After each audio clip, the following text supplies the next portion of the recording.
Welcome to the Psych Central Show, where each episode presents an in-depth look at issues from the field of psychology and mental health, with host Gabe Howard and co-host Vincent M. Wales. Hello, everyone, and welcome to this week's episode of the Psych Central Show podcast. My name is Gabe Howard, and with me, as always, is Vincent M. Wales. Before we get started, I want to tell you how to interact with Vince and I. It's really, really easy. You can suggest topics, you can comment on the show, and you can be the first to get updates, and all you have to do is use Facebook, which, let's be honest, you're already doing anyways. Just join our super secretive Facebook group, so secretive, we're advertising it, over at psychcentral.com/FB show. Again, that's psychcentral.com/FB show. Let's go ahead and get started. Vince, we have a great guest with us. Would you like to do the honors of introducing her? Sure, but since when do you call me Vince? That's rare. It is a rare occurrence, but I have decided to respect your professional name and start calling you Vince on the show. This will last about 2 seconds. Probably, yes. Take it away, Vin. Okay. With us today is Dr. Ellen Hendriksen. She is a clinical psychologist on the faculty at the Center for Anxiety and Related Disorders at Boston University. So as you might guess, we're here to talk about anxiety. Welcome to the show, Dr. Hendriksen. Thank you so much. I'm excited to be here. We want to start out and jump in with kind of an easy question, but what is the difference between social anxiety and being shy? So in general, social anxiety and shyness are the same thing. So shyness is just a everyday colloquial way of saying social anxiety. As for introversion, that's actually really different. So a lot of people think that shyness and introversion are, they're the same thing or kind of tomato, but I like to say they're really more like apple and orange, because introversion is a personality trait, and that's about where you get your energy. So introverts recharge and gain energy by being in solitude or one-on-one or in small groups of people they know well, whereas extroverts get their energy from people. So extroverts often have never met a stranger, love meeting new people, are really energized by a group or sometimes even a crowd. But social anxiety is about fear. It's worry over what I call the reveal. So I'll go on a little tangent about what social anxiety is. And so it is basically self-consciousness on steroids. It's this perception, and I emphasize perception, that there's something embarrassing or deficient about us that unless we work hard to conceal or to hide it, it will be revealed and therefore will be judged or rejected. And so that is social anxiety in a nutshell. And it can happen to introverts or extroverts. So for example, it might be odd to think about being a socially anxious extrovert, but it actually happens a lot. The other day I was talking to this lovely man who is a teacher and a stand-up comic. So he loves being in front of people, but he's also afraid that they're judging him. So it's both. He gets his energy from people, but is worried that they might not want him there. So you just described me to a T. Yeah. Okay, well, there you go. So they should rename this Gabe Howard syndrome.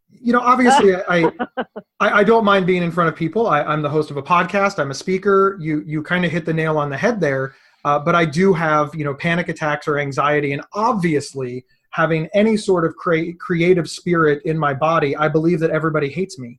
I think that's one of the telltale signs of creativity. I must put it out into the world, and nobody likes it. I wanted to get back to the introvert versus social anxiety, because I am, unlike Gabe, I am a classic introvert. And what I've noticed as I've gotten a little older is that, well, I'm not sure if it's becoming worse or if I am developing a bit of social anxiety. As you say, I do recharge myself when I'm not around other people.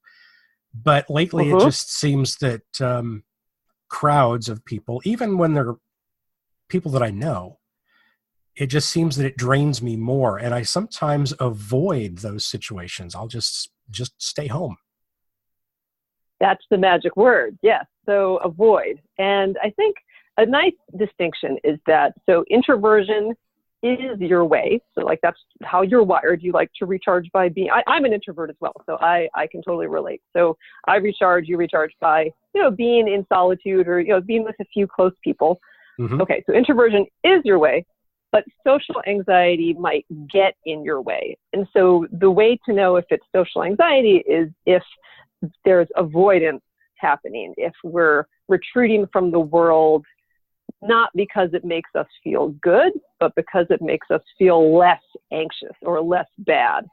And if there are people you're avoiding, or for me, if there are situations I'm avoiding because I'm anxious about them, I'd say that the remedy is to try to push ourselves a little bit out of our comfort zone, because that's where the learning happens. Like social anxiety tells us two fundamental lies. One is that whatever the worst case scenario that our imaginations can come up with is a foregone conclusion. That the worst will definitely happen. People will laugh at us. We're going to spill wine on somebody. We're going to show up and people will think we're boring. And so our anticipatory anxiety is always much stronger than anything that can actually happen. The second lie that social anxiety tells us is that we can't handle it, that we can't handle the little slings and arrows and blips and bloops that life throws at us. And so then when we avoid, we don't get the opportunity to learn that both those things are lies, that, the worst case scenario doesn't usually happen. Most people are nice and friendly and helpful, and that we can handle, whatever social situations, whatever life dishes out. I really appreciate the answer to that. And I'm still struggling understanding if somebody is introverted and they don't get their energy from other people. I certainly understand that. As an extrovert, I love to be around people. That is how I recharge my battery. So I understand the opposite of that, which is introversion. But if somebody's an introvert and they don't want to be around people, how is that a disorder? Like, when does it become a disorder, or when does it just become they're an introvert and they like to be alone? So a nice analogy I think we can all relate to is, so imagine that you are looking in a mirror and you perceive some sort of flaw, like maybe we have a zit, maybe we're having a bad hair day, maybe we think our butt looks big in these pants, and there follows this urge to hide or to conceal. Like if we're out in public and we think people are looking at us and, seeing this perceived flaw, we feel really self-conscious. So that feeling is pretty much the exact same feeling we get when we're feeling socially anxious, except instead of for something on the outside, instead of for our external self, it's the same feeling for our internal self. There might be a sense that we are boring, or we have no personality, or we're incompetent, or some other just perceived flaw that, if revealed, if it becomes obvious to everyone, will result in us getting judged. And that's the core fear of social anxiety. And so introversion is just how we're wired and how we get our energy. That's not something that needs to be challenged. Whereas with social anxiety, that's a fear that's based on a flawed perception. And that, luckily, can be changed. And there's a lot of hope for all of us who have or have lived with social anxiety. I think if we ask people, are you shy? 40% of people will say yes. That's a lot of people. What's more, if we change the question and say, have you ever been shy? Like, were you shy as a child? Were you awkward as a teenager? 80% of people will say yes. So that's pretty much everybody can relate. Everybody has their insecurities. So that said, there are also millions of people, so 13% of us, in fact, for whom social anxiety at some point in life gets in the way of living their life. But like I said, there's good news. No matter where you fall on the continuum, there's hope, and there are really great ways to stop letting fear get the best of you, and to build confidence, and to be the self that one is without fear. And that's what I call your true self. That is a good analogy, yeah. So what are some of those tools? How do we stop having that affect us so badly? Sure. So, there's a lot of things to do in the moment. I can walk us through a few concrete things to do. one is that when we're feeling socially anxious, when that anxiety starts to rise, we start to feel self-conscious, we often turn our attention inside. We ask ourselves, how is this going? Oh, she just shifted in her seat. That must mean that she's bored. Oh, can they see that I'm sweating? I hope they don't see my hand shaking. We often will monitor what's happening with our thoughts. We'll monitor our physical shenanigans, what's going on with our body. We'll read into things and start to try to do impression management and try to work really hard to present a certain kind of self. And so our attention is really focused inward. So for example, I once worked with a guy named Diego, and he was a medical student who had just started working in the hospital. He had finished the first 2 years of med school, where it's mostly classes and anatomy lab where you work on dead people. And he's now in the hospital interacting with live people. And so he wanted nothing more than to come across as being a good doctor and smart and competent. But as a result, what he would do is he would turn his attention inward and would monitor what he was saying, and would think about what he was going to say to make sure it sounded sufficiently impressive before he said it. And as a result, he actually missed what was going on outside. So he missed what patients were trying to say to him. He missed the instructions and the communications of the people who were working with him, the residents and the attendings. So when he got his evaluations back, it said that he seemed preoccupied and distracted, which was exactly the opposite of what he wanted. And so he learned to turn his attention outward, and instead of monitoring and doing impression management, he would listen to what the patients and the attendings were saying. He would look consciously at their faces and at the situation. And so when he turned his attention inside out, that freed up a lot of bandwidth. He wasn't doing all this monitoring. And with all that freed up bandwidth, he was able to let his normal, natural self fill in the gaps. And so he came across as much more authentic. He was able to react in the moment. And that turning of attention is really important. So that's one concrete thing to do. And exercise, I like to give people to try out, just to test the difference between these two types of attention, is to challenge people to have two different conversations. So this can be with a coworker or a cashier at the grocery store. And so in the first conversation, to talk and to focus internally, to focus on you. And then in the second conversation with somebody else, to focus on them, to look at their face, listen to what they're saying, attune into them. And then after you've had the two conversations, to ask yourself, which was more productive, which was more pleasant, which did I enjoy more?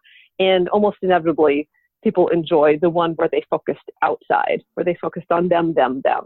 And so that's a nice concrete tool to use to try to combat social anxiety in the moment. This episode is sponsored by BetterHelp.com. Secure, convenient, and affordable online counseling. All counselors are licensed, accredited professionals. Anything you share is confidential. Schedule secure video or phone sessions, plus chat and text with your therapist whenever you feel it's needed. A month of online therapy often costs less than a single traditional face-to-face session. Go to BetterHelp.com/PsychCentral and experience 7 days of free therapy to see if online counseling is right for you. BetterHelp.com/PsychCentral. Ellen, do you have social anxiety? Yes. And at the same time, I know that as I've gone through life, as decades and clinical psychology study have gone by, I have become less and less socially anxious. And I think it's important to note that I still have my moments. I really don't like being on camera. I am not a fan of talking to authority figures. I have to psych myself up. But I can do those things, I think, through practice and realizing that what the socially anxious part of my brain is telling me is not the worst case scenario is not necessarily going to happen, that I can do these things. Even if I get anxious, it doesn't own me. And I know that the situation is temporary, that if I stick with it, it gets better, and that I am strong and can get through this. And so, yes, while social anxiety has definitely got in the way of my life in the past, it's certainly better now. Ellen, I'm not surprised to hear that as your life has moved on, social anxiety has become less of a problem for you, because for one thing, you're very well educated about how anxiety works. I mean, you have a PhD in the subject right? You have a PhD in the subject. Mm-hmm, mm-hmm. Yep, and that's true. You wrote the proverbial book on the subject. You have a book coming out called How to Be Yourself, Quiet Your Inner Critic, and Rise Above Social Anxiety. Obviously, we don't want to go over the entire book on a 30-minute show, but what is the book about, and how will it help someone who reads it? So this is the book that I wish I had when I was 20. So these are all really concrete tools in order to live your life and face down social anxiety. And it's the things that I wish I had known. Like, I wish I had known that how I feel is not how I look. I wish I had known that the very things I was doing to try to make myself feel better, which are called safety behaviors, like avoid eye contact or like be overly nice so people would like me, but those things were just keeping me anxious. I wish I had known that my perfectionism, like thinking I had to come across as witty or smart all the time, was making me not say anything. And so all the tools in the book are the things that I wish I had known. Do you remember the hair club for men from the 80s? I do. So I like to say, like, I'm not just the author of How to Be Yourself, I'm also a client. So I still, I follow the advice in the book when socially anxious moments strike. And again, it's important to emphasize that after learning all these tools and writing a book about it, it's not that anxiety never strikes me, it's that it doesn't own me anymore. And so I still have my challenges, but it doesn't get in the way of, living the life that I would like to live, which is pretty great. In preparation for this show, I like to get on Amazon and look to see what people are saying about the book. Now, your book isn't out yet, so there's no reviews, but there was a blurb on Amazon that sort of, it piqued my interest, and I want to read it to you and kind of get some comments on it. It says, if you get nervous in social situations, meeting your partner's friends, public speaking, standing awkwardly in the elevator with your boss, you've probably been told, just be yourself. But that's easier said than done, especially if you're prone to social anxiety. I think a lot of those things, a lot of people can really relate to. I have certainly stood in an elevator nervous. Of course, I also have social anxiety. So the things that you are describing are pretty common things that people deal with. And that makes me think that this is really relatable to, well, really almost anyone. Absolutely. I think everybody can relate. Everybody has, their insecurities. I think the only people who, maybe can't relate are the people for whom having confidence is kind of a problem, like the narcissists or the psychopaths. Like there was a really cool fMRI study done that I talk about in the book that showed that psychopaths and folks who are socially anxious have opposite patterns in their brains. And so I think while a lot of people who do live with social anxiety wish I could just like have the complete opposite of this, that's actually not what we're going for either. Also, social anxiety is a package deal, and that it can come bundled with some real strengths, like high standards or empathy or being pro-social, like meaning being like helpful and altruistic. We're often good listeners. We're conscientious, like we work hard to get along with a lot of different people in an increasingly diverse world. That's really important. And I love working with clients with social anxiety because I get to help them see how awesome they really are. And that's just, I love doing that. And so all these moments, all these anxious, insecure moments are absolutely relatable because everybody feels like that at some time. What I get told a lot is that people will tell me, I wish I could like retreat from the world and like kind of work on myself and maybe read some books and become confident. And then I could go out and I could live my life. And they say, I want to be less anxious so I can live my life. And I say, that's awesome. Can we reverse that? Can we have you live your life in order to be less anxious? And so in order to rise above social anxiety, I think it's really important to stretch and grow and to try to put ourselves in situations that make us a little bit anxious. And then when we see that our anxiety, our worst case scenario doesn't happen, and that we actually can do okay, and we have experience under our belt that will propel us into the next experience. A nice analogy can be that of mood and action. Like, we often think we have to feel like doing something before we do it. Like, we think we have to feel like going to the gym before we go work out. We think we have to feel inspired before we sit down and write. But really, it's the opposite. If we lace up our shoes and go to the gym, our mood catches up. Like, oh, I'm glad I did this. Or if we sit down and try to start pounding out the words, then inspiration will strike. And it's the same thing with confidence. So rather than, retreating from the world and trying to get confidence, we gain confidence by doing things and getting that experience, getting that evidence that we are capable and that people are friendly. Yep. And it's like you're speaking right to me. Not going to comment on the gym. Not going to comment on the gym thing because, but yeah, Sure. I went through years of feeling that I needed to be inspired to sit down and work on one of my books. And so did I. Sure. I'm ashamed to say how long it took me to get past that. Once I did, of course, well, my productivity increased. I became more confident in my abilities and yada, yada, yada, just like you'd expect. One of the things that you mentioned earlier when you were talking about the different symptoms of social anxiety was one that really hit me, and that is avoiding eye contact. I realized that I have been horrible about that pretty much my entire life, I think. And every time I'm in a situation, I do notice it. Like, I'm not looking in their eyes again. I don't know how to stop it. I mean, it takes a really, really hard effort for me to maintain eye contact for any kind of length of time. And I'm certain that I'm sending bad messages that way. Well, I think that's okay. So that's definitely super relatable. I think that's probably the number one thing that folks who live with social anxiety have trouble with. I definitely have trouble with that.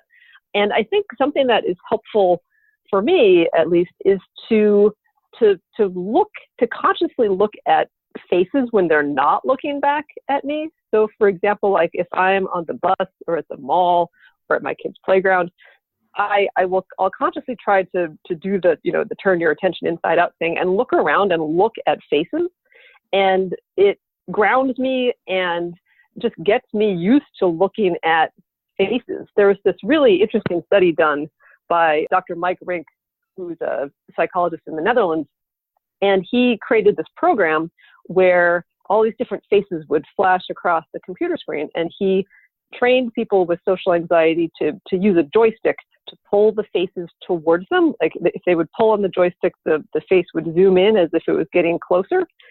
And then he would train some other people to push the faces away with the joystick.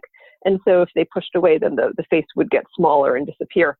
And they discovered that the people who they trained to pull the faces towards them, later they had everybody give a short speech.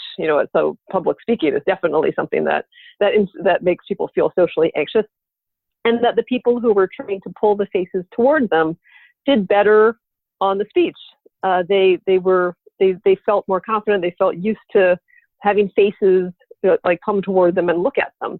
So while we can't walk around the world with a joystick, so that would be super cool, but we can acclimate ourselves to faces and try to get used to that.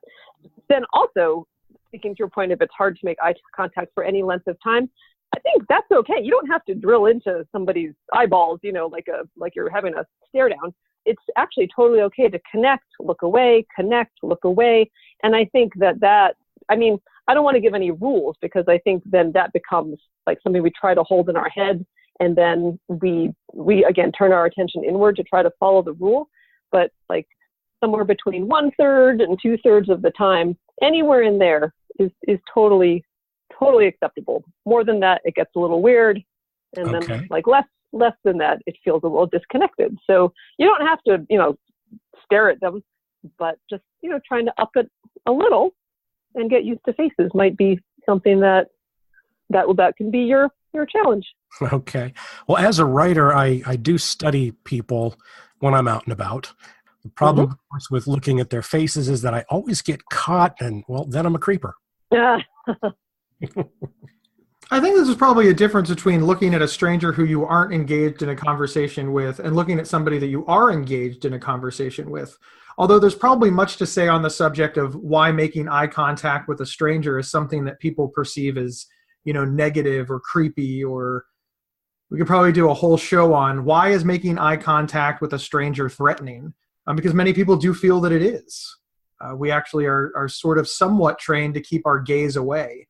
Especially if it's from somebody, a member of the opposite sex or somebody younger or somebody of a higher authority figure. I think some of our social anxiety is because we have weird rules that people don't fully understand, and we're afraid that we will not follow one of those rules in any given situation. I think especially as you move through the stages. When I first joined the workforce, I was very confused about what the rules were because nobody taught them to me. So, here I am 20 years old. I'm in a workforce with a lot of people much older than me, which is the first time that it happened. And nobody told me the rules. I started calling all of my coworkers Mr. This, Mr. or Mrs. because they were older than me. And that's what my parents taught me to do. And that kind of set me back for a while because then I was looked at like a child because I was behaving like one. How much of just misunderstanding the situation or not being prepared for a situation plays into our anxiety? As people become more comfortable in a situation, do they have less social anxiety? Yes, I mean, definitely as we become more comfortable, our social anxiety goes down. So there's a term that I mentioned before called safety behaviors. Safety behaviors are the things that we do in the moment to artificially tamp down our anxiety, but they're often the things that keep us mired. There's a great story that illustrates safety behaviors. For the book, I interviewed this man named Jia Zhang, and he came to the U.S. from China when he was 16 and wanted to be the next Bill Gates. He was, really excited to, had big dreams. And so when he was 30, he said, okay, it's now or never. And he quit his corporate job and founded a startup. And he got some funding for the startup, but the last minute, this funder bailed, and he was left with 4 employees and a family to support and no income. So he knew he had to cast around for more funding, but he was really afraid of getting rejected. So he decided to do this project called 100 Days of Rejection. And every day for 100 days, he tried to get rejected. And so his attempt, the first 2 days, I think, really illustrates safety behaviors. So the first day, he decided to try to get rejected by asking the security guard in his building if he could borrow $100. He's really anxious as he goes up to the guy, and he zooms in and spits out his words really fast. Excuse me, do you think I could borrow $100 from you? And the security guard looks up and says no, but then says why? But all Jia hears is the no, and he says, oh, no, okay, sorry, and then he runs away. And so there, the safety behavior that he used was speed. So he was trying to get things over with so he could stop feeling so uncomfortable. But then he realized that the guy had said why, and that was actually an offer to extend the conversation. He wanted to know more, but all he heard was no, and then he ran away. Then the second day, he decides that, okay, I'm gonna do this differently. And so he is at a burger joint and sees a free refill sign on the soda machine, and that gives him an idea. And so he goes up to the counter, but this time he doesn't use any safety behaviors. He squares his shoulders, he looks the guy in the eye, he asks in a normal tone of voice, hey, this bacon cheeseburger I had was really good. Can I get a burger refill? And the cashier, says no, which, for him was a success because he's trying to get rejected. And he smiles and, politely says, okay, thanks very much. I really appreciate it. I'd like the place even better if you had burger refills. And then he goes on his way. And he realized that it's not necessarily what you're asking. He asked in a way that was totally reasonable, even if the content of what he was asking for was not reasonable. He realized that you get to set the tone. And if you can project an image of confidence, that actually creates 2 feedback loops. It creates a feedback loop to you. It's kind of like how power posing works. If you stand in a way that is confident, it makes you feel more confident. But also it creates this feedback loop for other people. And if you ask in a way that's respectful and reasonable, they usually respond in kind. So I think that the things we do to try to keep from like seeming like a creeper, or the things we do that when we feel like we're being annoying or burdensome or incompetent or whatever, the things that social anxiety tells us to do, these behaviors actually get in our way, like not making eye contact or scrolling through our phone when we're in a group, or looking at the floor, or standing on the edge of a group rather than moving in. These are the things that we do to keep ourselves from feeling anxious, but in fact, they keep us mired in social anxiety. Kind of like the idea of a burger refill, though. They have fry refills That would be at that pretty one awesome. restaurant. Free Really? French fries. Yeah, Red Robin, yum. Oh, that's right. They do. Ellen, thank you so much. The time always flies by, especially when we're talking about, things that are of a lot of interest to Vin and me. As somebody who lives with anxiety, has had panic attacks and Absolutely crippling in my life, and I'm an extrovert, so not only are panic attacks painful and anxiety, just uncomfortable, but it also prevents me from recharging. So this has been very, very enlightening. We look forward to the book coming out. And where can we find you? What's your website? Sure. So you can always learn more at ellenhendriksen.com, and there are a number of free resources for social anxiety there. And I also have a podcast called The Savvy Psychologist, and you can find that wherever you like to get your podcast. Okay. Awesome. As Gabe said, it was great having you, very informative, and I appreciate you being on the show. Thank you, everyone, for tuning in. Remember, you can get 1 free week of convenient, affordable, private online counseling anytime, anywhere by visiting betterhelp.com/psychcentral. See you next week. Thank you for listening to the Psych Central Show. Please rate, review, and subscribe on iTunes or wherever you found this podcast. We encourage you to share our show on social media and with friends and family. Previous episodes can be found at psychcentral.com/show. Psychcentral.com is the internet's oldest and largest independent mental health website. Psych Central is overseen by Dr. John Grohol, a mental health expert and one of the pioneering leaders in online mental health. Our host, Gabe Howard, is an award-winning writer and speaker who travels nationally. You can find more information on Gabe at gabehoward.com. Our co-host, Vincent M. Wales, is a trained suicide prevention crisis counselor and author of several award-winning speculative fiction novels. You can learn more about Vincent at vincentmwales.com. If you have feedback about the show, please email talkback@psychcentral.com.